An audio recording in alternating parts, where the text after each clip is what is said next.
ታሞ ነበረ ነፂ እንዲህ ምን ሆኖ ነው?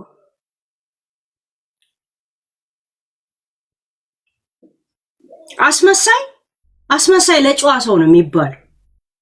ቅንዝራም ናት እቺ ቁሻሻ ልቃሚ አልጠግባይ ሲተፋ ያድራላት።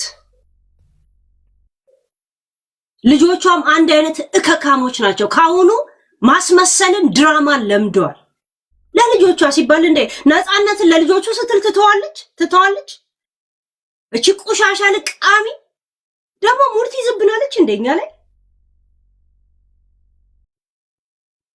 እኔ ዜና በሰርኳችሁ መስሎኝ ነው። ይቅርታ አትልም። በማን ነው የሚባለው? ይሄ ብሎገኛው ማን ነው? ብሎገኛው ላይ ራሱ መነሳት ነው። ማን ነው ስሙ? የተቀነሰው ጋዜጠኛ ማን ነው ስሙ? ይሄ ፌስቡክ ላይ የሚፖስት አባዩ ስራ ያወራው አይደል እንዴ? ምንድነው አንዳንድ ምጽፊብኝ? በምን አይነት ሙድ ውስጥ እያለው እንደሆነ አታውቂም?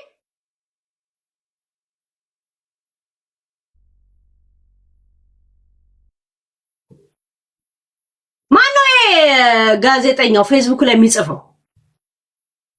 ጌጡ ነው እትዬ ጌጡ የሚባለው ሰውዬ እንደዚህ ብላለች ብሎ መቶ ወሬ የሚያደርሰውስ ይሄ አንገቱ ሳይቀር ቦርጭ ያስቸገረው እከካም ልጋጋ ደና ዜና መጣ። አሁን ባንተ ቤት ማስታረቅ ነው። ዜና ልግዘግብ ብላ ተሳስቼ ነው ይቅርታ ብላለች ብሎ አይዘግብም።